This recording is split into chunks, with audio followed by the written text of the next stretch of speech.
This is the last presentation. We've had these other 3 presentations that have been discussed. And then, you know, I'll just, without repeating some of the things that that Peter mentioned as far as my bio. The other thing I'm doing more and more of consultations for cities and states and organizations about ADU development. And now personally, I'm working a lot on state policy work related to middle housing regulations. So I'm going to be folding that into today's discussion a little bit. Okay, so I'm going to start off by saying, I'm going over just a little bit of the trajectory of ADU development in Portland. And I'll refer to Portland, not only because I'm from here, but it's because, you know, Portland's had this kind of longer history with ADUs than other jurisdictions have. And there are some very specific lessons learned from that I draw from for in speaking about these issues, because there isn't other examples like this in the country, except now in California, we're starting to see a surge of ADU development in certain jurisdictions, and I'll talk about that. So we saw what I would classify a pitiful, pathetic number of ADUs being built between 2000 and 2009. And this was a time when we had what most jurisdictions would say are, or most ADU advocates would say, are really good ADU regulations. We had no minimum lot size requirements, no off-street parking requirements. They were allowed by right, no owner occupancy requirements. We allowed internal ADUs, detached ADUs. They could be up to 800 square feet, and we had reduced impact fees, and still we saw a pitiful, pathetic number of ADUs. And I say that because this number right here should be thought of in the context of the fact that we have a population of roughly 600,000 people. So this is a very small number. This is equivalent to what the jurisdictions around Monterey are seeing given their population size. That is 5 to 10 ADUs or something. So it's, you know, in that classification of very few ADUs being built. But the point here is that even with really good regulations, it doesn't mean you're going to see a lot of ADUs built. It wasn't in our case until this new policy was put into effect that waived the system development charges, also known as residential impact fees. Those were waived in 2010, and there was a little tweak to the code that allowed for ADUs to be not 33% of the size of the primary house, but 75% of the primary house. And that code tweak and the SDC waiver in conjunction are what, from a regulatory point of view, started to kickstart the ADU movement here in Portland. And I say from a regulatory point of view, because it was also the work of myself and other advocates that really prompted exploiting that regulatory change and using it as a catalyst for doing education, advocacy, awareness building around ADUs. And that, in conjunction with the regulatory changes, is what helped to foster the ADU movement. Without those interventions, non-governmental interventions, ADUs would not have taken off. There would still be a pathetic number of ADUs being built, I'm convinced. Portland's market is expensive, but not nearly as expensive as California. It just wouldn't have made, it wasn't, this is not where ADUs should have taken off. ADUs should have taken off in Seattle, San Francisco, Bay Area, Los Angeles, not in Portland. The economics don't merit an ADU movement here as much as they do in those other markets, and certainly not as much as they do in Monterey. Nonetheless, we're not seeing very many ADUs being built in Monterey because it's still in this place where the regulations are just being worked out and most people don't really understand them, nor are they aware of how to go about developing an ADU on their property. So there's a whole lot of non-governmental interventions that need to be done at this point, which is why we've been talking to homeowners, doing awareness building, and we've been talking about the range of coalition work that needs to be done to work on these other systemic issues pertaining to financing ADUs, appraising ADUs, and other things that are more non-governmental aspects of ADU development that need to be addressed. So we saw this what I call the hockey stick effect occur starting in 2010. And even after we had this exponential growth occur in Portland of ADUs, we still are only at roughly 3,000 permitted ADUs. And as I mentioned before, we have a population of roughly 620,000 people. In terms of the penetration within the single family residential dwelling market, how many of you look at all the single family dwellings there are, and the ADU market represents roughly 2% of all single family homes. Sorry, out of every 100 homes, there's 2 properties that have ADUs. So while those are not necessarily dispersed in that manner, it still gives you an idea that this is not, even in Portland, it's not like these are everywhere. Although in my neighborhood, you know, inner east, like close into downtown, inner central city neighborhoods, they're more common. So it's not like 2%, it's probably more like 5% or 10% or something like that. Whereas in far-flung areas, we're seeing, you know, far fewer than that. So in any case, that's kind of the geographic dispersion element of ADUs, which is another interesting topic. But I wanted to kind of show some charts that I've put together for the numbers of ADUs being built in jurisdictions that we're talking with today. Monterey has roughly 10, maybe 12 built. Salinas has 33 built, and Seaside has 7 built. And I should say these are figures that come out of the Department of Housing and Community Development. Thus, they are, in theory, legitimate permitted ADUs. They are actually legitimate permitted ADUs. We're going to be talking about more about informal ADUs here in a minute, but the number of informal ADUs vastly exceeds the number of permitted ADUs in any jurisdiction in the United States, and that's never going to change. But as a way to kind of drive home some of the potential of the ADU movement, I wanted just to show some jurisdictions in California that have a smaller population size than Monterey, yet still have quite a bit more ADU activity. And I don't know precisely why they may have more ADU activity, whether it's because their housing markets are more expensive, or their regulations are better, or there's awareness about ADUs, or perhaps other factors are at play. Perhaps these were all developed by a developer, and it's really just one person who's developed a whole bunch of ADUs. I don't know, but it is interesting to note that Monterey is, you know, certainly not developing as many as smaller towns in California. And if you look at Monterey County is here. This is the population size, the blue bars, and the number of ADUs being built. So again, I would say Monterey County, even with 44 ADUs, which is good, is really not, as a percentage, not where it should be or where it could be relative to most jurisdictions in California that are of roughly equivalent size. You know, Sonoma would be the outlier here on the positive side of things. Tulare, or whatever that is the outlier on the negative side of things. But Monterey is definitely not doing, as a county, is not seeing as much ADU activity as other jurisdictions are. So what can cities do, what can jurisdictions do to spur ADUs? The good news is, as I've been saying, the burden of getting more ADU development is not entirely on jurisdictions.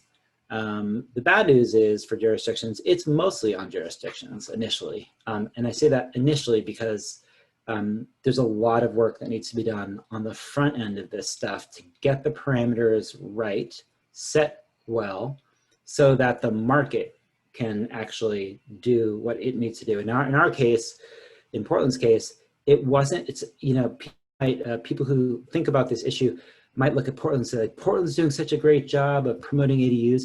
And it's funny because the city of Portland is kind of silent about ADUs. They don't do any promotion of ADUs, which is kind of weird, right? You try to find a city staff person who cares about ADUs in an advocacy way, and you will come up blank. There is nobody. I don't even know people in the city staff department. I know a lot of city staff, and they're like, yeah, you know, ADUs are, yeah, here's the rules and regulations for ADUs. Here's the rules and regulations for single family homes. Here's the rules and regulations for a multifamily building. They don't treat them any differently, treated the exact same way. So it's not the jurisdiction itself that's doing any advocacy. In our case, it's just third-party advocates like myself and other architects, urban planners, green builders, affordable housing advocates who are actually spurring the actual development of ADUs from a getting it happening in the market. But in order for that to occur, the rules need to be set up to be fair and favorable to ADUs, at least fair, if not favorable towards ADUs, because for a long time, ADUs have been treated like the ugly stepchild of housing, encumbered with rules like owner occupancy, encumbered with rules like additional off-street parking requirements that make ADUs nearly impossible to build, let alone desirable to build from a homeowner's point of view. So effectively, the California legislation that we'll be talking about here in a minute has wiped out those prohibitions against ADUs to a large extent. A lot of time, this is the scenario that we see. City says, or advocates say, let's legalize ADUs, and neighborhood groups will come out and say, oh my God, if we allow ADUs, the sky is going to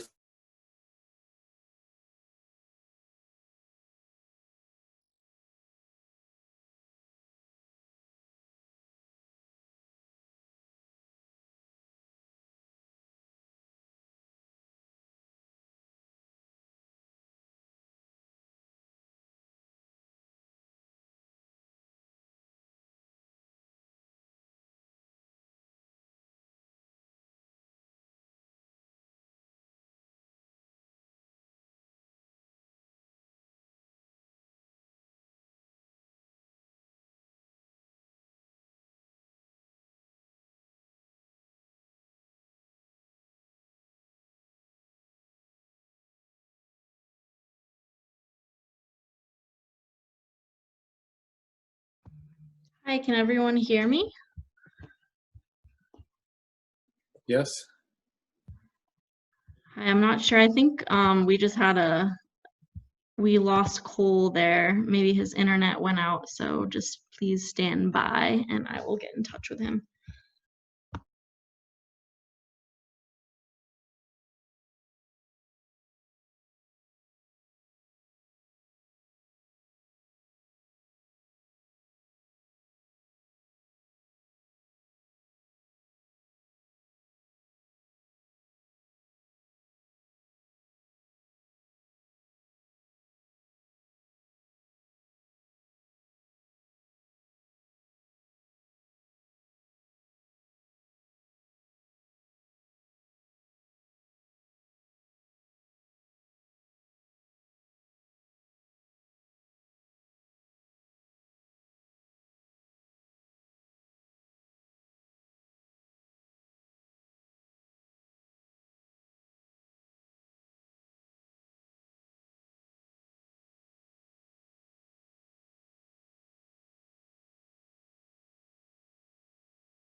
All right.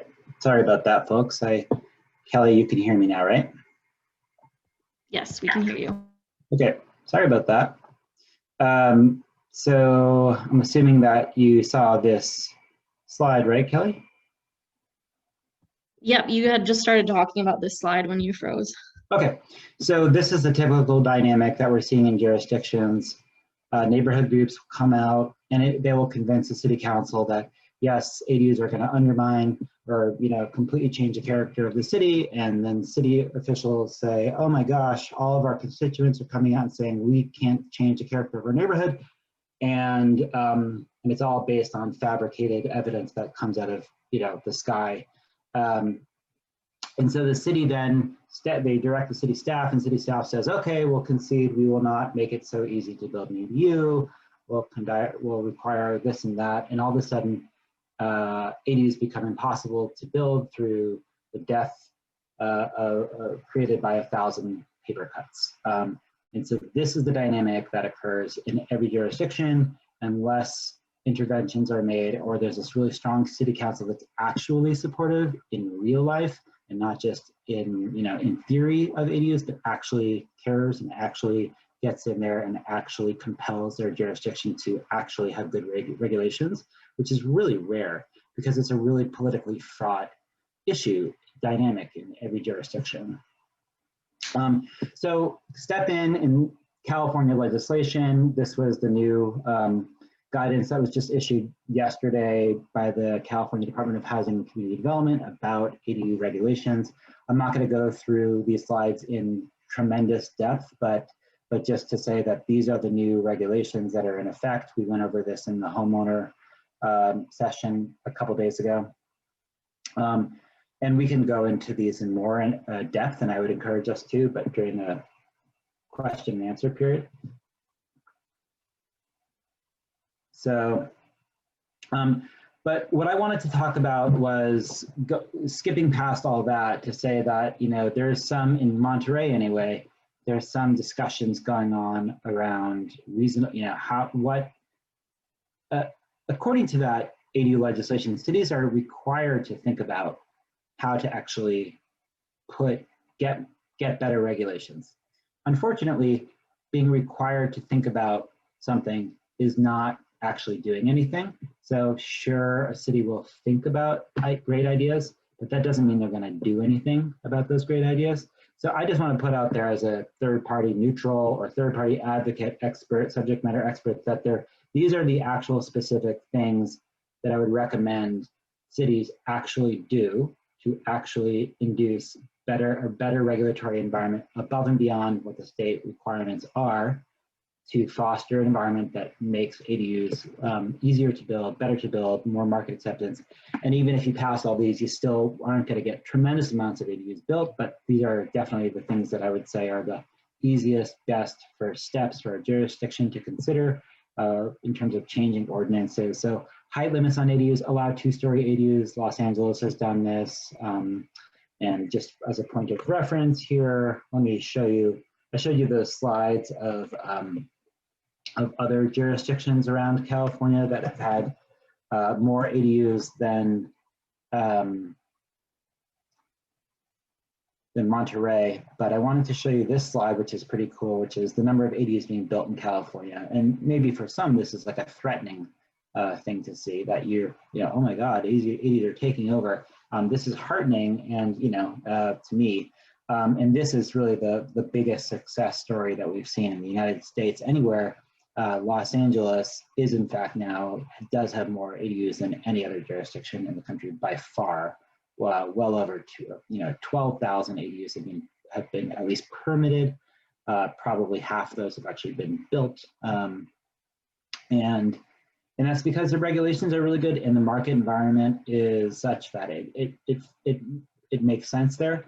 But even in Los Angeles, I mean, this is probably, I'm just fingering than guess, this is like 0.2% market penetration. This is a really small number of ADUs overall relative to the number of single-family homes in Los Angeles, but it is pretty remarkable to see this trajectory, especially this jump from 2016 to 2017.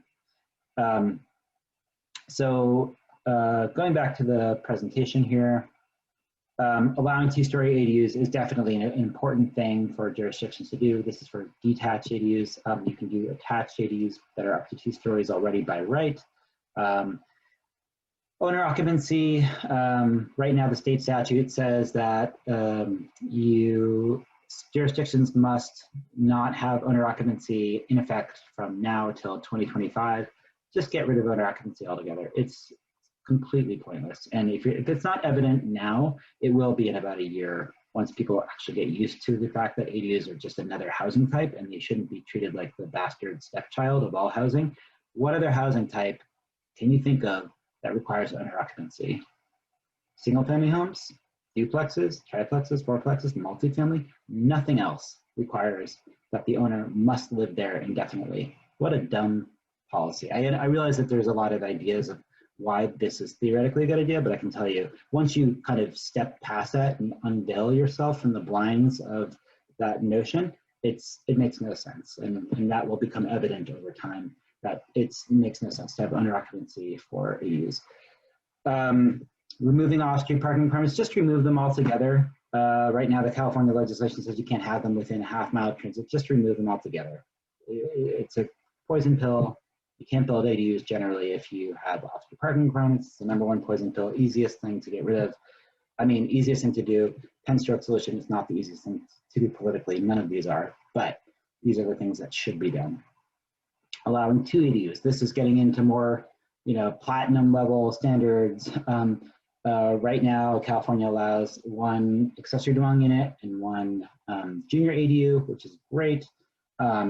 But why not consider allowing 2 ADUs? That's what Seattle is doing. That's what Vancouver, BC has done. They're kind of the leader of the ADU movement internationally.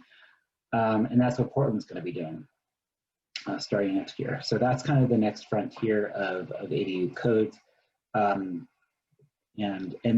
more flexibility within that 2 ADU provision is important. So right now, the provision that says you can build, effectively make a junior ADU and an ADU on every property, but there's all these rules and regulations around junior ADUs that make them not that desirable. Namely, owner occupancy requirements are still in effect, perhaps, and off-street parking requirements might be in effect as well. So if I was a homeowner, I wouldn't probably build a junior ADU because of those 2 restrictive regulations. So I would say, just allow for 2 ADUs. Right now, the state code does allow for 2 ADUs on multifamily properties, but it doesn't allow them on most residential properties. And then allow movable tiny homes as a form of ADU. We talked about this a little bit yesterday. This is something that's occurring now in 5 major jurisdictions in California. And this is a pathway to create truly affordable ADUs. And it reduces the cost of an ADU from, say, an average cost of $160,000 to $200,000 down by half by simply removing the foundation element of it or replacing it with a vehicle chassis, which is a far less expensive way to build. So it's quite a code innovation, and I would encourage jurisdictions that actually want to see more affordable housing options to look at this. And then lastly, make legalizations of the pre-existing non-permitted ADUs, also known as informal ADUs, as easy as possible. And that can be thought of as an amnesty program. We're going to be talking more about that in the next slides here. So this is an example of an informal ADU. It looks like a perfectly nice attic room. And it is, and it was probably built with permits. It's just that it happens to also have a kitchen sink and stove, which you can't see. And so therefore it's in the category of informal ADU in the sense that it's not legitimately allowed to have been permitted, or it's not legitimately a secondary housing unit, but the homeowner hacked a stove and sink into this space from where I'm standing and created an informal ADU out of it.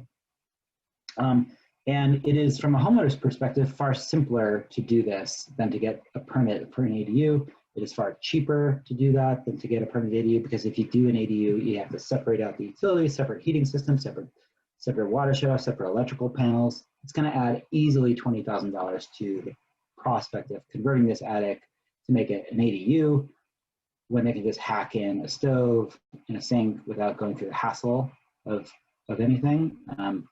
Of doing that. And furthermore, if they do the work without permits, their taxes aren't going to go up as much as they would if they do the work with permits. So there's all these like built-in, basically, disincentives for people to even consider doing an ADU. So, so why would a homeowner want to go through the hassle of working through these onerous regulations when they can just do it informally? And this is in fact what exactly is happening throughout a lot of California, including your area. So on the other hand, there's good news to this narrative, which is that to the extent that there's impacts from ADUs in terms of the parking problems that people are so concerned about, these impacts already exist. They are already there, and they have been there for decades, in the sense that these informal ADUs are already everywhere. And so people don't have to freak out about the impacts of this whole new set of housing inventory, because there's already and will forever be more informal ADUs than formal permitted ADUs. So there's really nothing to fear in terms of the impacts of new permanent ADUs. And of course, if we do make it easy to permit unpermitted ADUs, it will provide a pathway to create safer housing options. So that should be the objective. But in general, you know, the goal and the objective should be to say, like, a municipal official, elected official / planning staff should be thinking with the lens of, okay, we're going to get ADUs built, whether they're illegal or legal. So rather than make it easier and simpler and more intuitive for people to build an informal ADU, we should make it easier and more straightforward for them to build a permanent ADU. That should be your threshold. And so if it's harder to build a permanent ADU, people aren't going to do it, right? So that should be the policy lens through which you view this stuff. And in California, there is explicitly legislation now that requires that jurisdictions don't slam down too hard on unpermitted ADUs, that occupants of unpermitted ADUs or the owners of unpermitted ADUs have a 5-year grace period to bring up those units to nominally safe, non-hazardous standards, and that during that time the city can't make it too difficult. And some cities or some jurisdictions like San Mateo is going above and beyond that and saying, okay, we're actually going to have a second unit amnesty program to formalize existing second units without necessary permits and approvals. So, or that were built without necessary permits and approvals. Then they won't require they won't require improvements off-site, like sidewalk improvements or street improvements. They won't require upgrading to foundations. And furthermore, could a city actually consider subsidizing this type of work? I mean, what way could a city? I got the audio.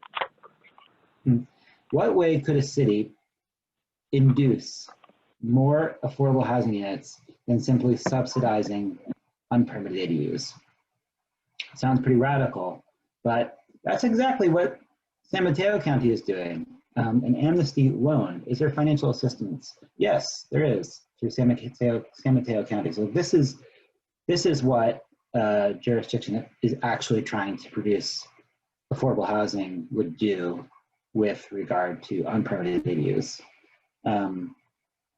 So that, not only is the state legislation doing a lot to make it easier for jurisdictions or homeowners to legalize their ADUs, but jurisdictions are taking it upon themselves to go above and beyond that. And I think that's the right approach to think about this stuff. I will say I'm a little bit skeptical about the actual success of these types of programs, but I think the mentality behind them is good. So I haven't seen evidence that there has been any amnesty programs that I've studied that have actually worked at producing a lot of legalizations. But as a little code, a little nuance to that observation, I will say many of those 6,000 ADUs that you saw in Los Angeles were in fact legalizations of existing ADUs, but it wasn't an amnesty program. It wasn't this kind of program that did it. It was simply just making their ADU code better overall. And as a result, people could legalize their pre-existing unpermitted ADUs that were classified previously as pool houses or garages, because the code now allowed for them to do it. Whereas previously, if it was classified as an ADU, you had to have like a 10-foot setback from the side yard or something like that in order to get a fire truck back there. There was some obscure fire lane rule that was prohibiting people from actually coming out of the closet with their ADUs. So that again, it indicates to me that the way to think about this is not necessarily having an amnesty program, but rather just simply making the ADU regulations easier overall, so that people who have unpermitted ADUs or people who haven't built an ADU yet are both going to be enticed to build a permanent ADU rather than an unpermitted ADU. Okay, so when a city official is thinking about who they're trying to get to, trying to design these ADU programs for, this is the audience. It's homeowner developers, homeowners who've never built housing before. They've never been landlords before. They've never had to deal with zoning regulations. They've never done construction loan financing. They've never worked with an architect or builder before. This is your audience. So it's kind of a lay audience, and we're putting a lot on the shoulders of homeowners to have to take on the role of becoming a developer of a housing unit, especially in a highly regulated environment like California, where every facet of this is complicated and expensive and nuanced. It's not necessarily a government's job to market ADUs, but just make it as easy as possible for the customer to build them. And the way to do that, in large part, is to enable people to have faith in their government by being transparent about the rules and regulations. And I'm not saying this isn't the case already. I'm just saying this is like requisite feature of a good ADU program is a transparent permitting process, a transparent communication process about the rules and regulations and the facets of that. We'll be talking about that more today. And the easiest way to do this is to simply have a decent, not even an amazing, but a decent governmental website that covers the basic aspects that I show here on the left about ADUs. An ADU program guide, which we'll talk about on the next slide, listing the zoning codes, and you know, little subtle thing here, but it's like, you don't just say ADU must comply with underlying setback standards and expect that the homeowner is going to know what the heck an underlying setback standard for your underlying zoning condition is. Be straight up about it. Say it's a 4-foot setback requirement, or it's a 2-foot setback requirement, or whatever it is for an existing structure. You know, just be straight up about it. Don't make people have to hunt through tables and know their specific lots zone in order to know how to look up on the lookup table what the underlying zoning would be. All this stuff just makes it confusing, because again, it's the homeowner developer that we're building this program guide for. Again, building codes get really challenging quickly. I've talked about this in the previous days, but like the interpretation of what kind of water heater you can put in to an ADU, and where that water heater can be located, and how the electrical panel must be located should be super straightforward and spelled out in plain English, right? Don't bury it within other sections of obscure building codes that homeowners have to then dig through in order to know where they can place an electrical panel. It should be fairly evident, or it should be fairly obvious about, or well spelled out about where precisely an electrical panel must be located if you're building an ADU. And the answer is, as long as both occupants can access their own electrical panels without going through the other unit, that's acceptable. And there's 3 different approaches to achieve that outcome. Put it in a common space, put it on an exterior wall, or put it in its own unit. But spell that out. Don't expect that homeowners are going to know how to decipher going through the structural code that California puts out, or electrical specialty code. And don't make homeowners do the work of having to necessarily confer with these subject matter experts to get those straightforward answers. Make it simple. Listing out the fees associated with development, whatever those fees are. Obviously, the fewer fees, the better. One of the things that I like to kind of think about or ask jurisdictions to consider is, I realize that jurisdictions have different departments and different fees associated with development that they have no control over. I just do planning and zoning. I don't know about the Water Bureau. I don't know about the, the right-of-way issues. But I think it's important, if you're thinking about inducing ADUs or getting a good ADU program together, to actually think about it from that homeowner perspective. What is the total fee cost going to be for developing, just say, an 800, 1,000 square foot detached ADU? What is that actually going to cost? Pick a real lot, go through a theoretical mock development process and see what that process would be like. Maybe you'll find that the fees are really low. If they're like $5,000 altogether, that's great. But if they're like $25,000, that's a problem, right?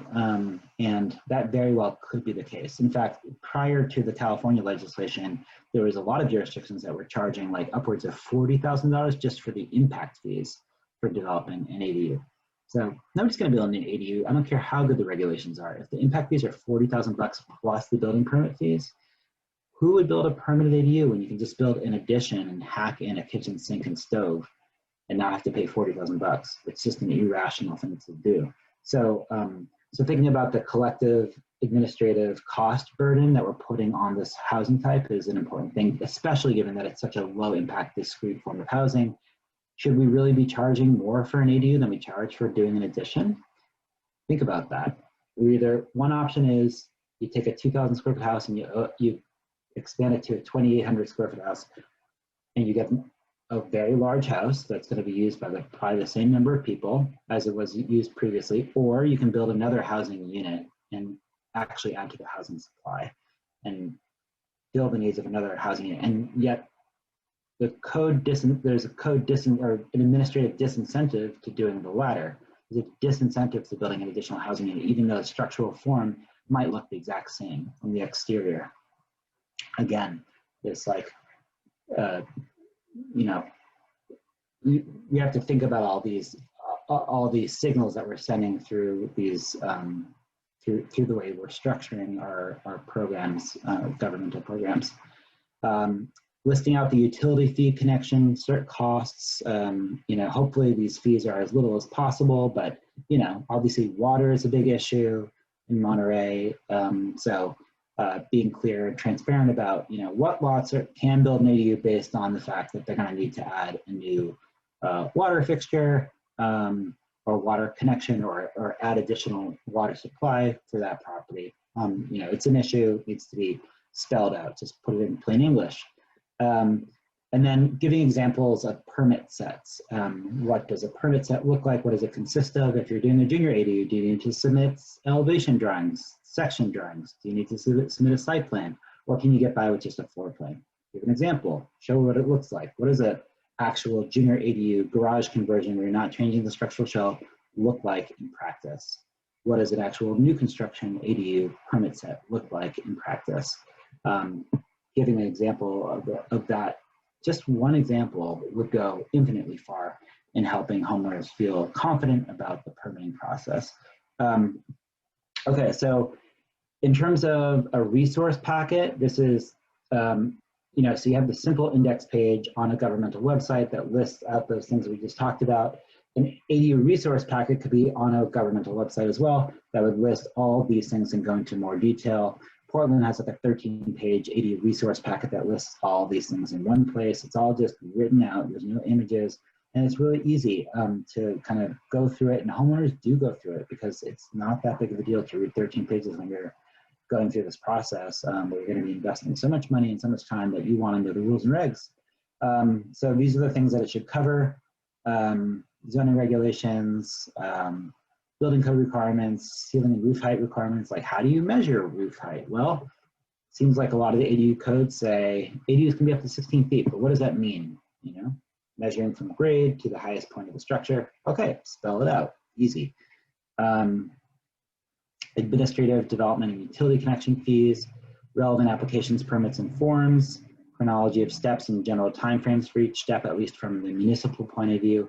Again, it's not the municipality's point of view, position to know how much these are going to cost to actually build, nor to know how long the construction timeline is going to be, but it is the municipality's purview to know how long the permitting process will take. And that's what I'm saying when I say give the general time frame. How long would it take for me to submit an application that's complete and get the permit issued? Well, the law says you have to do it in 60 days, but there's all these ways in which jurisdictions will say, oh, well, they didn't really submit a fully complete permit set, so we didn't start the clock yet. And then, of course, there's COVID and the fact that, you know, everything's taking longer. So I think we can be a little bit flexible with that, but I think, you know, being at least forthcoming about the time frame of ADU development is an important thing that government should think about doing. Here's an example from Vancouver, British Columbia, that shows a very clear website that shows precisely, you know, all this stuff. So you can just Google Laneway House, Vancouver, British Columbia, and you'll find a good example of a website that makes it obvious about how to go through all that stuff. Portland has a decent one too. They're not fancy websites, these are simple websites, right? You might consider a handout that's not like 13 pages long, but just a simple like 1-page handout that covers basic information about ADU development. And then this is another issue that I feel like jurisdictions in theory or ideally would be tracking ADU permit data better than they are. And this is kind of a pervasive issue with jurisdictions that they don't do a good job at tracking ADUs. They probably just don't do a good job of tracking permits in general, but ideally, in order to foster a better environment for ADUs, as a policy matter, we would know more about them. We would actually have good granular data about what type of ADU people are building. Is it a junior ADU? Is it a basement conversion ADU? Is it a bump out attached ADU? Is it an addition? Is it a detached new construction ADU? Like that would be great if there was just a really simple way to track that differentiation of ADU typology, because then we would know as a policy matter what types of ADUs people are building, and therefore what we should focus on. What year was the permit issued? What year was the permit certificate of occupancy issued? Was there any complaints issued by neighbors about permitted ADUs, if any? What was the motivation for why somebody wanted to build an ADU? Did they want to build a rental unit? Did they want to build an office? That would be good to know.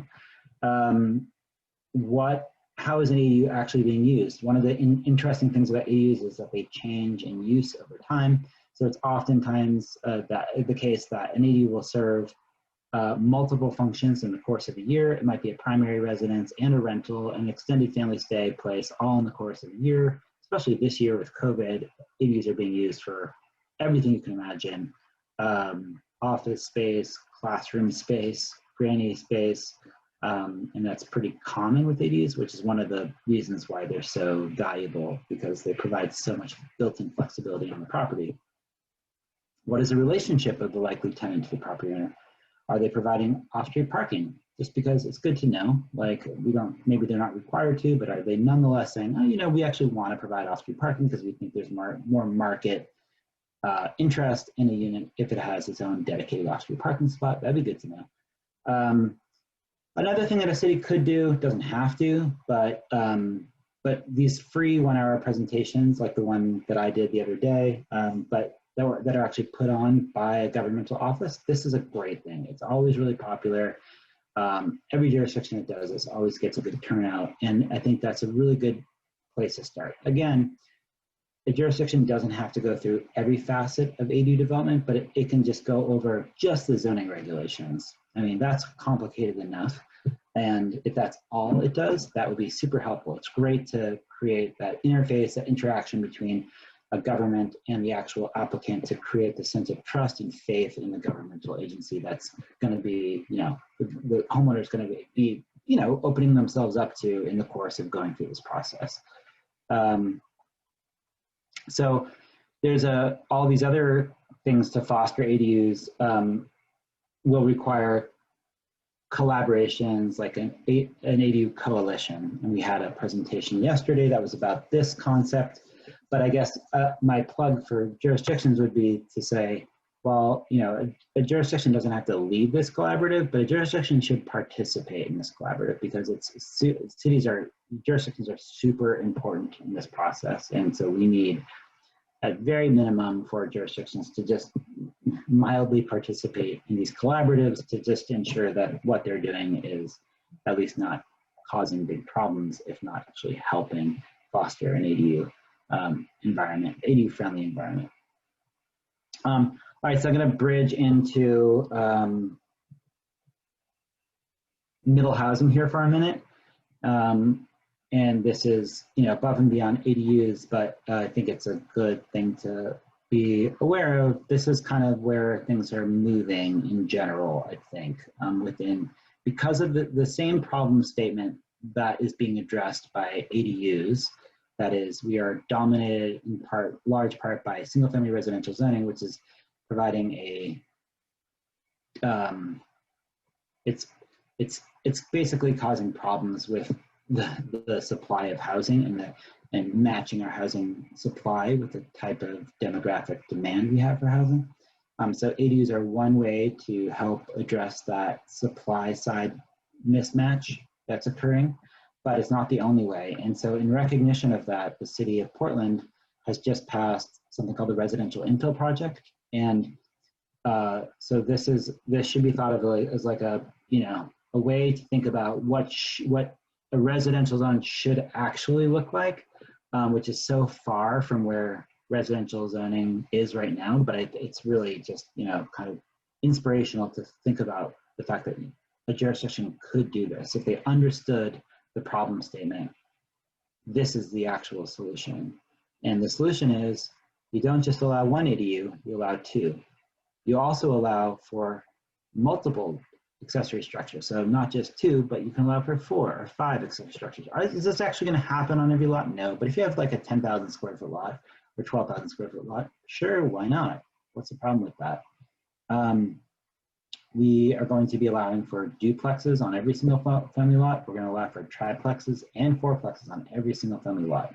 So it's not just ADUs, it's also duplexes, triplexes, fourplexes. Basically, single family residential is kind of disappearing. And the way that this code was written is to allow for duplexes and triplexes and fourplexes to have a tiered FAR. So the bigger the more housing units you have, you get a slightly bigger tier of buildable FAR on the lot. If you're building up to a 6-plex, or sorry, if you build half the units to be affordable, meeting certain MFI standards, you can build up to 6 units. And this is going to be primarily for nonprofit organizations. If you're building a 3rd or 4th unit, one of those units must be visitable, which is a standard on the gradient of accessibility. It's not fully accessible. It doesn't meet like ADA standards, but it allows for one of the 3 or 4 units on every property must be visitable to somebody who's in a wheelchair. So you have to be visible to somebody who,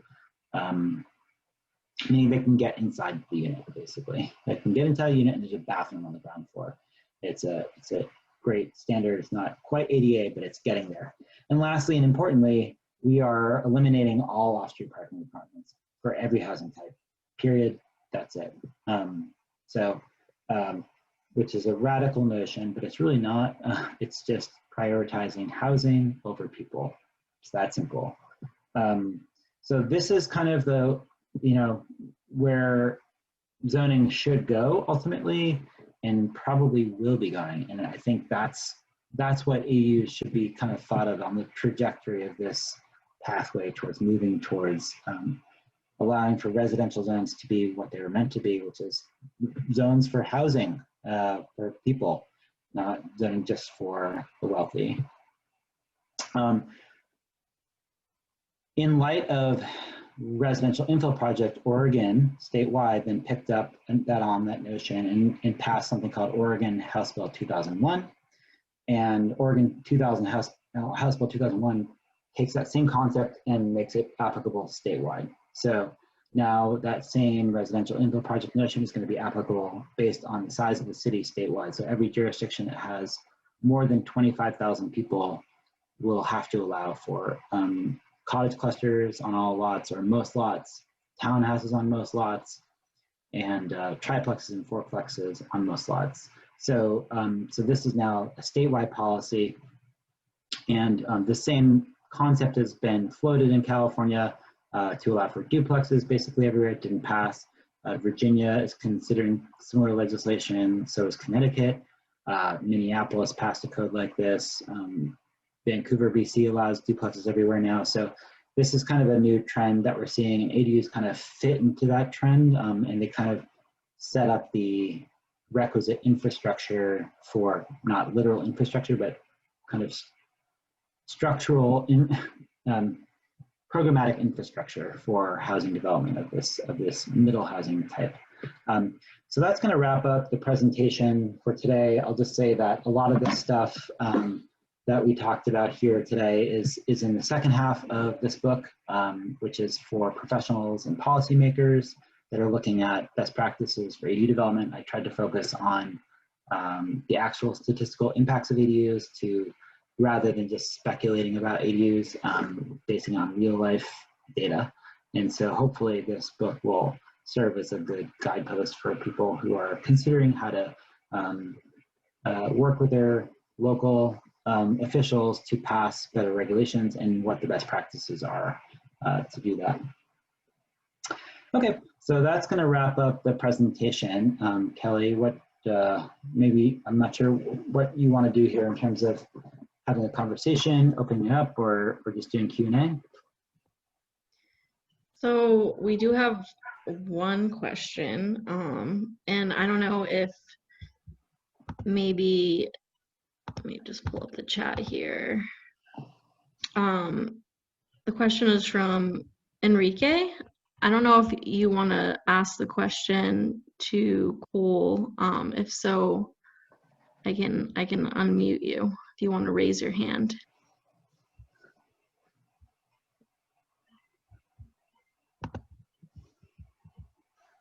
Okay.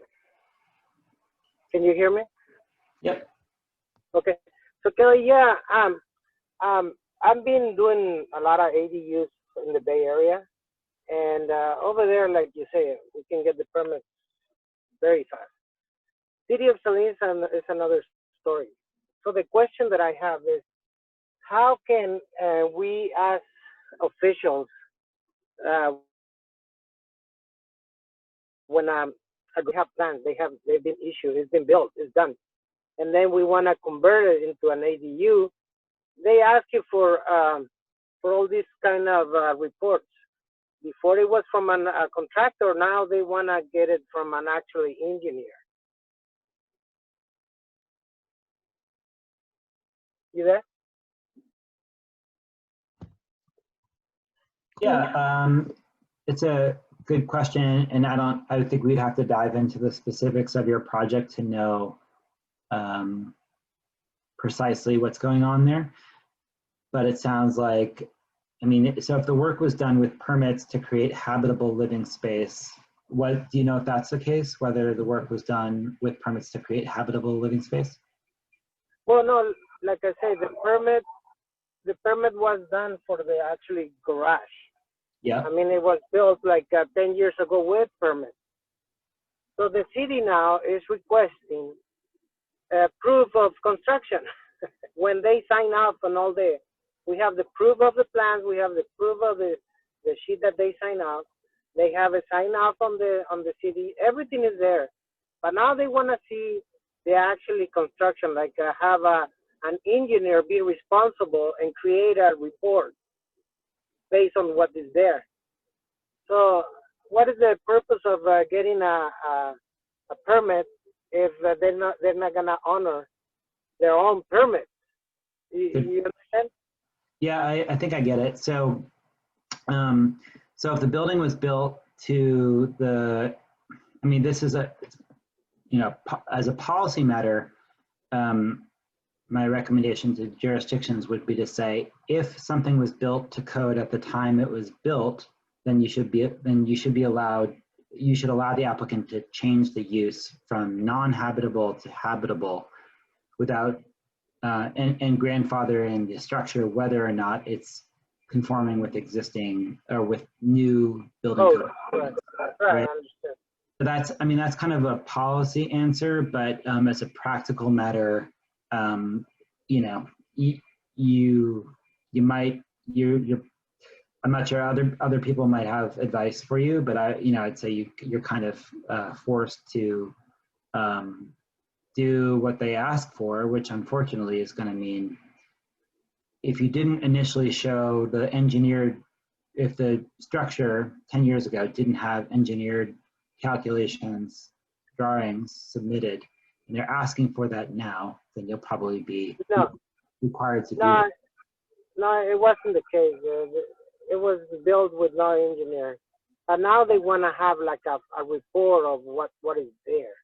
Like, I mean, I know it was built many years ago, but it was with permit.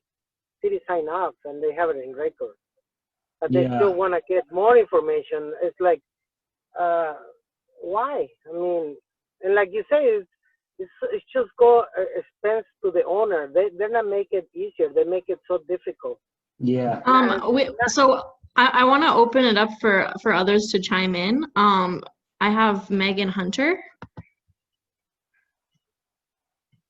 Yeah, I don't want to get this. I actually am a little concerned about the way that the session was going. I actually thought it was a session for city officials to kind of have an open dialogue and ask questions about best practices, but it's now becoming a session of, designers, discussing concerns about a specific case. And I don't think that's the appropriate venue for the forum. I thought the forum was kind of to learn best practices, ask questions about how other jurisdictions are handling things. So I'm just concerned.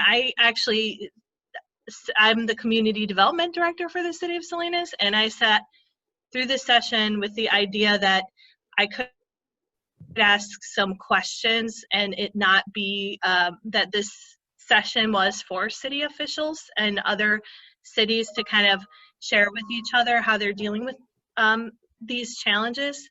So if that's not what the session is, I think I am probably better to not continue participating. It seems like it's really going in a different direction than what I thought.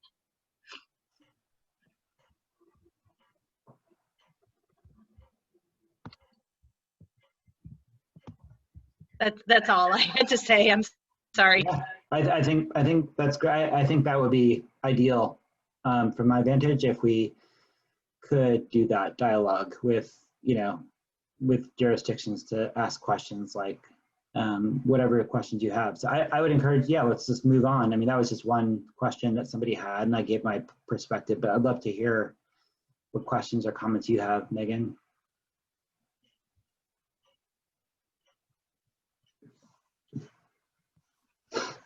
Yeah, I mean, one of the things that we have found, and the reason why we take a harder stance, and this is happening quite a bit, we have a lot of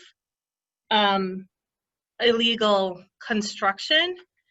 And I mean, illegal construction where someone buys a tough shed from Home Depot and converts it to an ADU. We've had people who have garages that have no foundations at all, who have illegally converted things to ADUs. And this has actually happened quite a lot where I think residents who aren't familiar with what it takes to build an ADU are, we've had this actually this happened multiple times to us, where a designer came in with plans that showed a condition that didn't exist. And then when the inspectors went out, it couldn't be built. And so the property owners got kind of bilked in a way of funding to develop plans that couldn't move forward.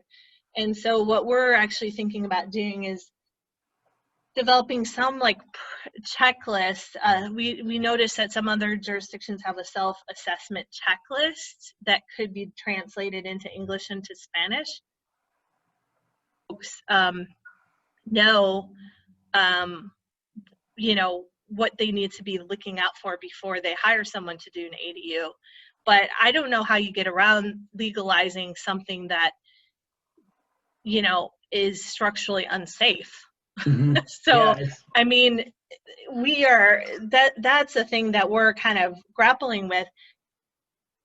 And with this deferred enforcement, we're trying to get some guidance from best practices from other jurisdictions, because it seems like they have something that's pretty good, but then when we talk to them, a lot of building officials are very leery about that. I don't think our issues are zoning regulation. I think it's more about how to address the conditions in our community with a lot of people who, you know, it's common to build these things over the weekend in a non-safe way. Yeah. And we have a lot of people who are low income who are paying top rent for living conditions that are just unbelievable. And so I think because of that, we are trying to protect the community, the residents, the property owners. We're trying to grapple with our conditions. We're not Monterey. You know, we don't have the well-heeled,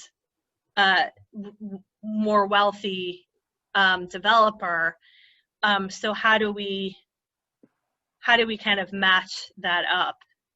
And are there good examples? I know you mentioned LA, but even we kind of looked at what LA is doing, and a lot of what they're asking for from the building perspective is similar to what we're asking for. So we're trying to see if there's a good example of jurisdictions, because we don't want to be permitting something that is a danger to the occupant. That's kind of the bottom line. And I'm not a building official, so you know, I can't really speak to the ins and outs of the building code, but I know there are other building people who are here. Yeah, great comments and questions, and there's no clean answers.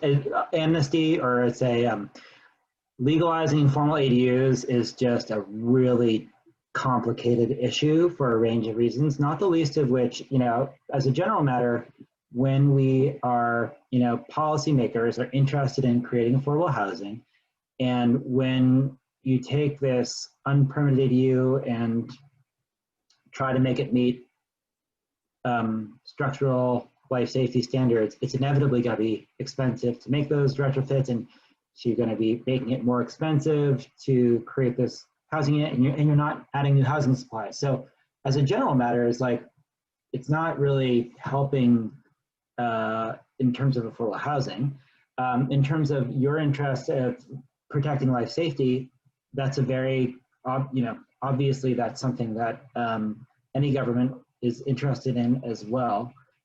Yet it's a homeowner to come out of the closet and expose their tough shed to a building inspector. They're inevitably going to be told that, hey, that tough shed, A, wasn't allowed to be there, B, it doesn't have a foundation, C, it doesn't meet any of the structural code requirements. So it's kind of like, well, why would a homeowner then want to expose themselves to that scrutiny if the likely answer that they're going to get is there's no way you can convert that thing to a legal permitted ADU unless you meet all these conditions. The one little innovation that I saw that I really like in this San Mateo program is they basically said, we're going to work with third-party inspectors, which I think is a reasonable way to go about this, not a code enforcement officer. That's the approach I would say. You know, I don't know whether this is working or not. I called the guy today who runs this program. He didn't get back to me yet. But that's, I think, a middle ground that could be used where at least a homeowner doesn't feel the fear of having their, you know, cousin who's in this housing unit getting busted for living in this unpermitted ADU. But it gives them the opportunity to at least explore whether it's possible to legalize a unit. So that's one option. The other option I'll come back to is, you know, coming up with a pathway for development that's less expensive. Maybe the reason somebody's buying a tough shed is because the only option for building an ADU seems to cost $150,000, $200,000, and that's not palatable. But if a movable tiny house was a palatable option for the jurisdiction, then all of a sudden there's an option for finance an ADU that's far less expensive. That's more along the $60,000 price point. So it's not a tough shed, but it's more affordable. It doesn't directly address the questions that you have because there is no simple answer to your question, but it's some commentary that I have about that question. But I would encourage other people who might have good opinions on this to chime in, especially other governmental officials, if Kelly can identify who those are. But thanks for your questions and comments. And do you have any thoughts about anything I just said there, Megan? Was that helpful at all? Well, I know in our particular case, code enforcement is already on the case usually. Yeah. So we actually, well, I mean, we thought about getting a third party, but usually with the legalization, it's a code case anyhow. So we decided, at least in the interim, to continue to work it through with code enforcement Right. folks. Yeah. So, I mean, if it was me, if I was in your position, I would just be looking at, you know, the most nominal life safety standards possible. Make it as low, you know, bring down the barrier to legalization, at least for the time being, to be as low as possible. That would be my perspective on it. And I don't know exactly how to enact that, but that would be my predisposition given the context of why people are doing this, and given the context of the fact that we're in a housing crisis, and given the context that the state mandate is to make it you know, as easy as possible to do legalizations. I think there's a lot of ammunition to kind of think about that as a policy standard, but of course, you would have a lot more experience with this on the ground than I would. So that's just my perspective on it. I think what would be good is to see where some best practices are. I mean, I think we will get in touch with LA. I have talked to a few folks in LA myself because I used to work for that city, but and we've also been looking at San Jose. Yeah. But I don't know that we're so far off from what they're doing, because, you know, even in talking to legal counsel, we have to be careful, because if we're legalizing things that are not safe, you know, we just have to be, that is the most difficult part we're having with ADUs, really, is the life safety. Yeah. And maybe there's some building officials on here. I'd be interested in hearing from them how they are grappling. Me too. Like I said, I've been exploring this issue for a while, and there really isn't any best practices, and there's nothing that's been successful either, except for that Los Angeles example, which, as you mentioned, or as you said, it's not really an amnesty program. It's just they've loosened the regulations and it might be a different situation where people have done like permitted them as pool houses, so they were built to habitable life safety standards. So that's a different situation than the unpermitted tough shed situation or the garage conversion that wasn't built to habitable building standards. So slightly different situation, but really good, really good. I'm glad you're looking into it. Thank you, Megan. If there are any building officials who want to join in on the conversation, if you do want to raise your hand, you can click on the part on the bottom of your screen that says participants, and there should be a button on the bottom of that window that pops up that says raise your hand, and then I'll be able to see your comment. I have, let me see here.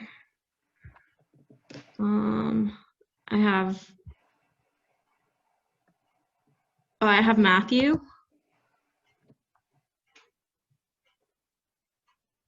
Okay, do you hear me? Not really. Not really? No. How's the audio? Bad? You're very gravelly. It's hard to hear. Oh dear. I will type it in. Okay, that's fine. Thank you, Matthew. So one of the questions we got is,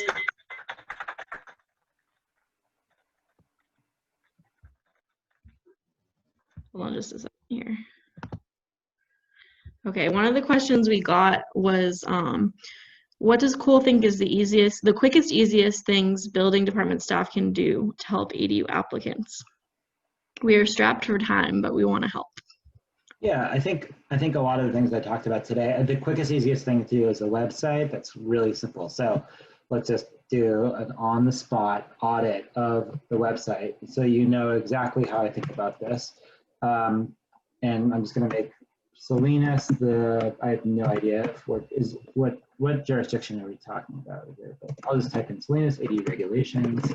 Yep, Salinas. Okay, so if the very first link is not Salinas ADU regulations put out by Salinas, then I'd say that's a problem. And you know, you need to do SEO, but it's a second link, so it's not bad. But let's actually look at the page and see how it compares up to some of the best practices that I talked about. Okay, and I haven't ever looked at Salinas' website, so this is just on the fly, on the cuff. Okay, so what I see is a simple black and white 2-page document, which has a little bit of information about the planning and zoning code. You can rent it. Here's the application process. You can obtain that from this location. So that doesn't fly with me. Like, none of this is really useful information. I can't actually go to the City of Salinas department right now because it's closed down. I need to be able to look, so yeah, I'd say an index page, not a PDF, that links to how you actually go about applying in light of COVID would be a start. An example of a site plan hyperlinked from this page would be a start. And the planning and zoning code, it's written out, it's in plain English, that's good. It could probably be more detailed in light of the state legislation. This might be an outdated document. So, for all I know, this isn't the actual document that you would point me to if I was an average customer, but this is the page that I find from Google. And if it's the top linked page from Google, this is the real page, whether or not the city intends for it to be. So the city would need to do an improvement of this page in order to make it simple for somebody to find out the basic information they need to know per the presentation that I give. An index page that links to yada, yada, yada. How much is it going to cost for the fees? How long is the process time? What's an example of a site plan? What are the planning zoning regulations? How do you measure height? What are the utility connection protocols? What are the separate, how do you deal with the electrical panel, the water heater, the separate operable heating controls for the secondary unit? Spell that out in plain English. Make it all easy on this, accessible on this one page. This one page is obviously not doing that, right? It doesn't, this one page this document kind of deals with planning and zoning, but it doesn't get into building and life safety at all. And from a municipal point of view, they're like, yeah, well, the building and life safety is like a different department, and it's not really the same thing as planning and zoning. But I'm saying you have to reorganize the way you frame this particular housing type, because we're dealing with homeowner developers, which is a different audience than any other. There is no other housing type that is developed by homeowner developers. This is unique to ADUs. And so we have to reorganize our governmental programs for that audience in this one case. That's my quick answer of like the single most important thing. Thank you. So we have had a couple questions about garage conversions where it's not a tough shed, but just a garage conversion. One person was asking about the proof of construction, and another person was asking about the materials, existing structures being able to keep methods of construction and materials approved at the previous code. And I was wondering if there's anybody here on this call who could speak to that and maybe share what their jurisdiction is doing in that situation, in that kind of a situation, and if they could share that. And if so, please raise your hand.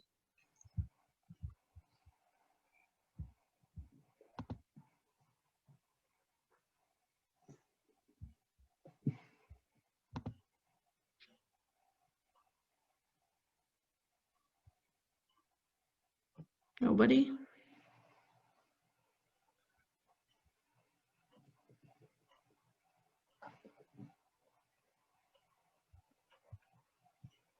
All right, I see another question here from Allison about doing a little website audit for City of Pacific Grove. So I'm going to do the same thing until Kelly, until you have another question Sure.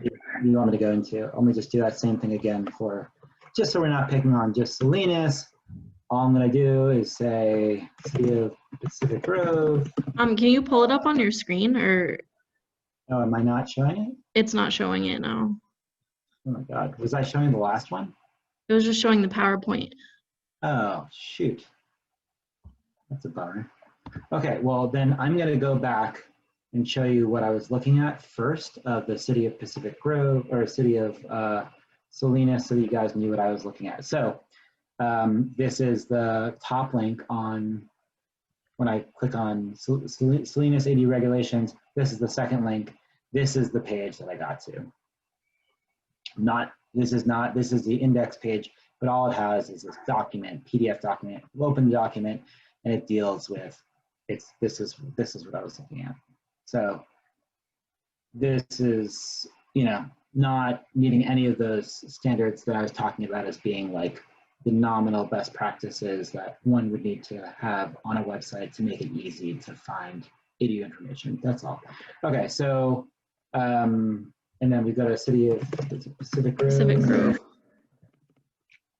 This will be good because now I can do it live again because I wasn't showing it last time by accident. Okay, so we have the top link is showing from the actual city. That's good. It's a PDF, but let me go to this one because this is a index page. So this is a little bit better, a little bit more information. Review the ADU ordinance. Okay, so there are many benefits to ADUs. Congratulations, you've decided to build an ADU. Here's the ordinance. I'm going to open that up in a second. A rough site plan, maybe hand-drawn that shows. This is, this is nice, like plain English, like it.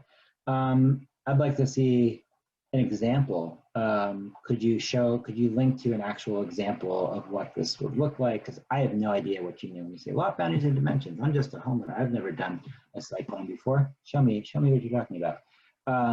Of course, a homeowner is probably going to have to engage with an architect in order to produce this stuff, but you want to give them some sense of what it is that they're getting into. And so that maybe this would help indicate to a homeowner why they should use an architect, because I can't draw a site plan. I don't know how to do that.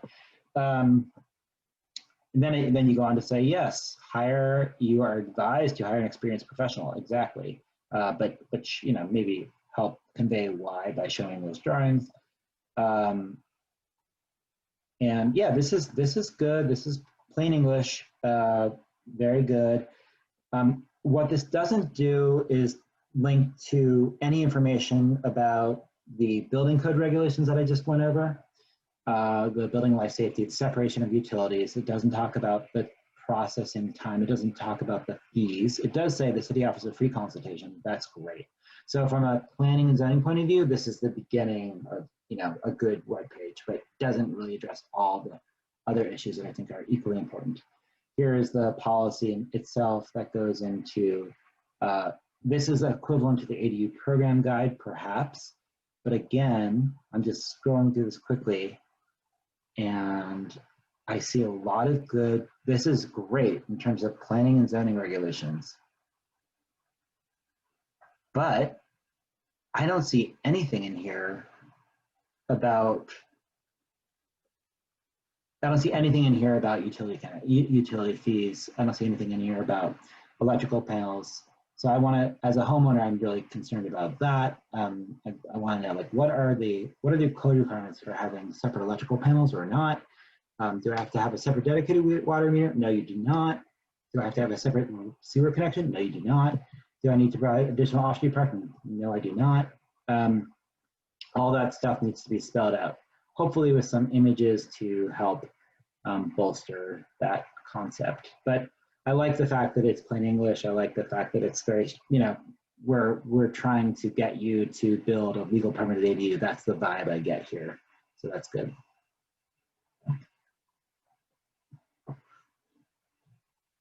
Kelly, we can move on, I guess, from that, unless there are other comments.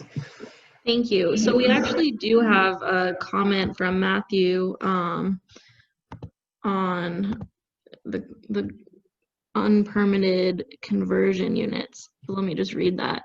As planning director and building official for the city of Gonzales, I conduct inspections of unpermitted ADUs.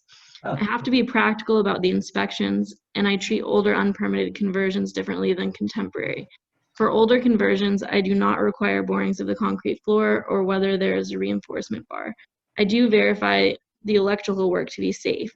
Although plumbing is important, a poorly put together plumbing system in a 500 square foot ADU, in my book, is not life-threatening, but I do look for cleanouts and venting pipes and require that they be installed. I also am a low-budget housing advocate and will go through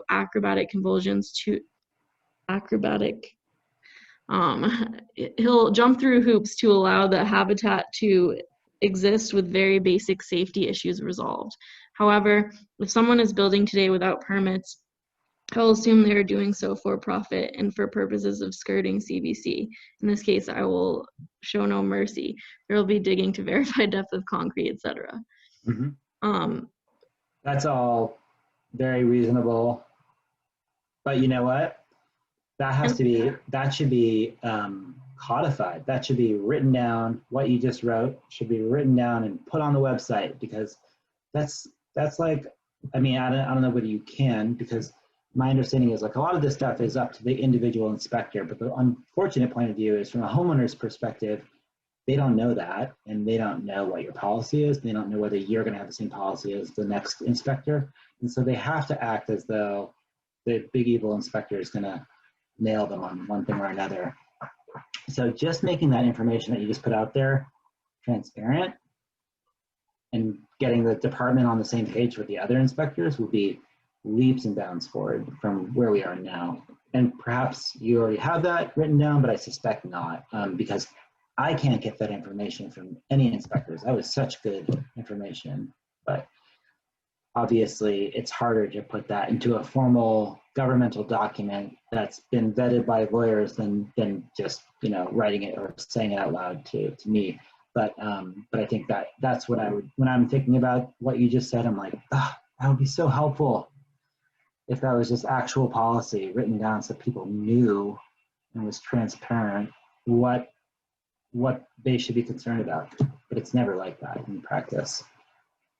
In practice, what homeowners experience is a lot of variation between municipal official to municipal official, and no straightforward answers, and everybody ducks their question because they don't want to be responsible for what another department says, and they'll get the runaround, and then they'll think they did everything right, but then another department says, oh, you can't do that. You have to, you have to add a new water shutoff, and that's going to cost $7,000, by the way, because that's what we charge for a new water connection. I mean, there's all these things that come up, and it's like, it's a problem, which is why, like, this is a complicated set of topics that, you know, the easiest first step is to get, you know, my guidance for jurisdictions is to like get on the same page with the other departments, put together a website that is the agent through which you can collaborate internally to come up with how you actually go about actually creating a conducive environment for you to use. And then in the course of doing that, you'll run up against all the ways in which your city is not actually creating the most favorable environment for ADU development. Amnesty programs are even more complicated, or, you know, informal legalizations of informal ADUs is a more complicated topic than new construction ADUs, but you know, just starting off with the new construction stuff is hard enough. So Thanks. So we have a question on, oh, I'm getting an echo here. Okay. So we have a question on, for some of the city officials, if they're willing to chime in on this. Would the cities and the county be able to maybe work on having a common ADU guideline so that each city doesn't have to reinvent the wheel? And is that something that's realistic, or might that look like, and how can ADU coalitions like assist with that? It's a good question. If I would say that no, really, generally not. I'd say there's a state guidance, and then every jurisdiction can deal with going above and beyond that as they choose. But I think that's what they mean is having they would each pass the same, I mean, essentially the same ordinance, I would think. I don't think that would work, to be honest. But I think realistically, I think what you could consider is a regional, not a non-governmental organization, you know, something like United Way puts out a website that is this is happening throughout California. So there's like that, I'll pull up another website here as an example so you guys can look at what I'm talking about. Hopefully this time, if I'm not showing the screen, Kelly, you let me know, but I'm showing the screen now. So Yes, you're good. if I go to Second Unit Center, this is an example of a county that has decided to come up with like a third-party feel website that is intended to help homeowners navigate the ADU development process. So this is kind of more of the role that United Way would play in theory. That says like, you know, like what are the basic steps for getting through the process of building an ADU. And I think if you go to, I think somewhere on this webpage, it links to, yeah, I think it links to the codes for every jurisdiction in that county. And I don't know if I'll be able to find it right now. Oh, there we go. Okay. So I'm in Belmont, California, and then I want to get, yeah, here's the number for the Belmont information. And if I want to get to basic information that's put together by this third party about Belmont, here's basic information. This is straightforward. This is simple. This is what I'm talking about. Clean, you know, plain English, other requirements, like nothing sexy about this webpage. It's just easy to navigate. And this is it's so hard to find. There's so many, most 90% of jurisdictions don't have anything like this. So this is one approach that could, in theory, be done at a regional level. But even then, you know, like these are going to link to the individual city municipal pages. And so in this case, they link to the municipal pages, and this is equivalent to what we were looking at with Salinas, which is, you know, a black and white document. It's not bad, but it doesn't probably go into any, well, maybe it does. Maybe it does go into utility connection issues. Let's see, just type in heater. Nope, doesn't mention the word water heater. Doesn't mention the word space heating system. So therefore, it's not dealing with building code regulations. So therefore, I would say this is not a useful, comprehensive website from Belmont. But you know, just to drive home this idea that you've got to have this kind of cohesive page that covers all these different topics. But anyway, that's this is like, you know, this is what we're dealing with for the most part in jurisdictions. It's kind of like plain language documentation that stovepipes information, just deals with planning and zoning code, doesn't deal with building life safety, doesn't deal with fees, doesn't deal with a host of other relevant topics that homeowners really need to know when they're considering how to go about building an ADU.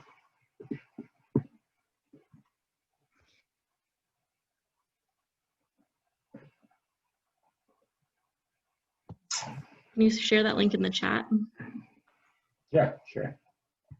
I also had a question for jurisdictions on whether anyone could speak to whether their jurisdiction would be open to having movable tiny houses on wheels as ADUs, or how likely it would be that they might be open to passing such a thing. Great question.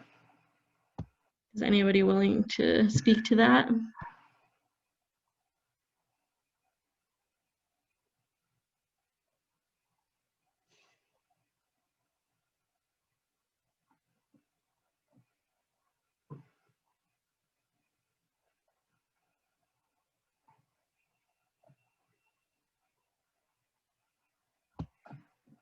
don't see any more questions. CBC requires permanent foundation is the question that's being raised in the chat.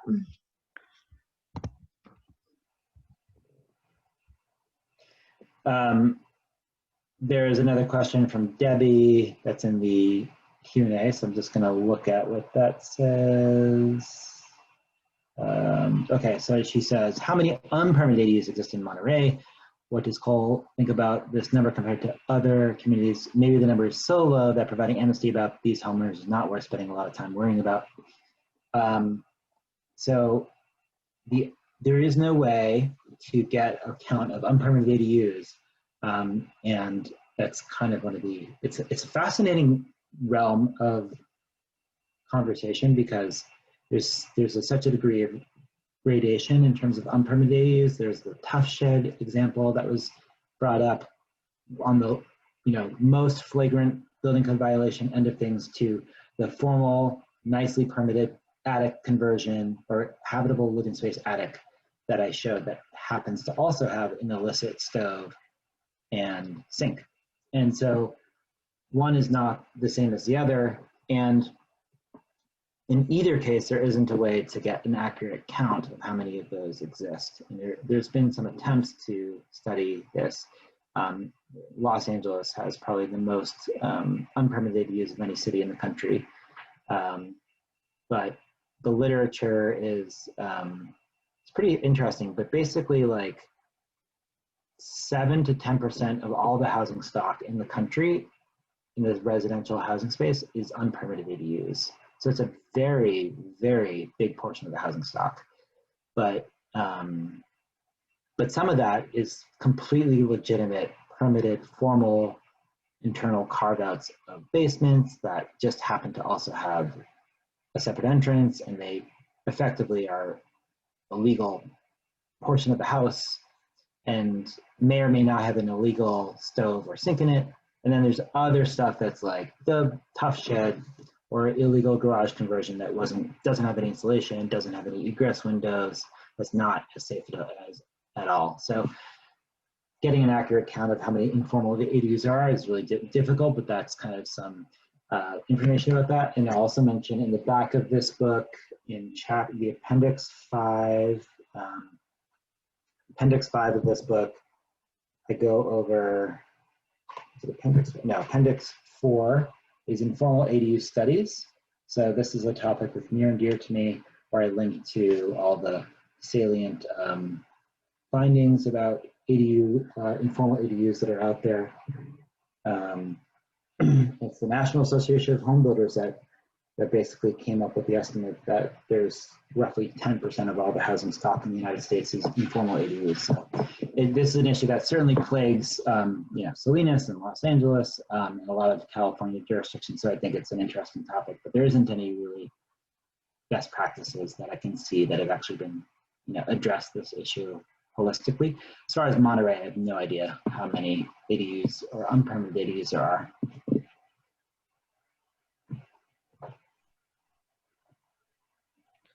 There's a question about California existing building code regarding change of occupancy and alterations. Okay, all right. California building code regarding change of occupancy and alterations. Oh my gosh, I'm just distracted by a comment that was put in that was not about ADUs. I know.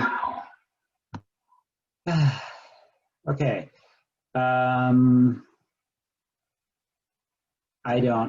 don't have any information about that. Does anybody else who would like to speak up? Knowledge about California existing building code regulations, change of occupancy and alterations.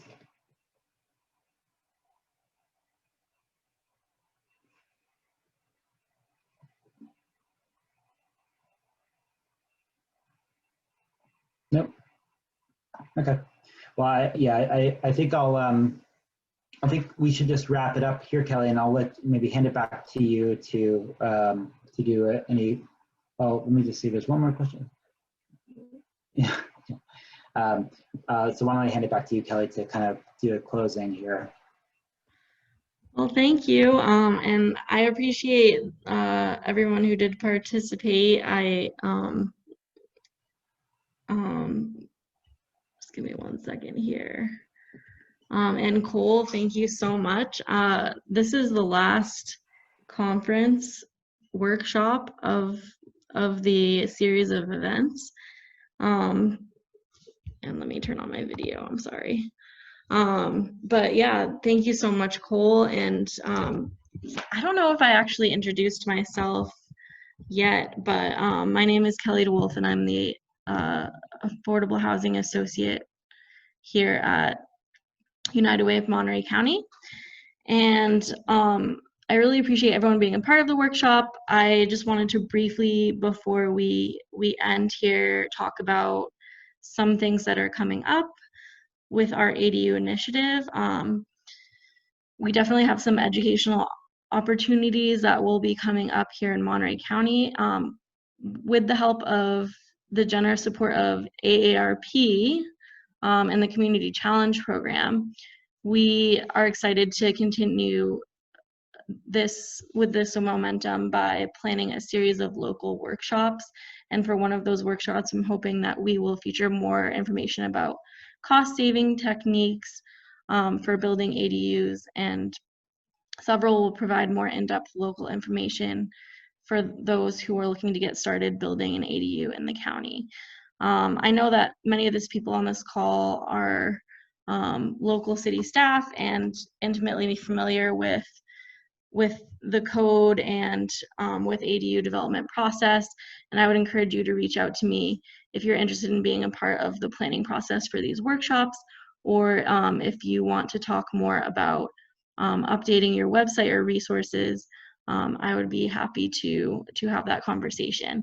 And then secondly, along with this workshop and with the help of Workbench in Santa Cruz, we are excited to be putting together some digital resources to accompany Seaside's ADU construction project.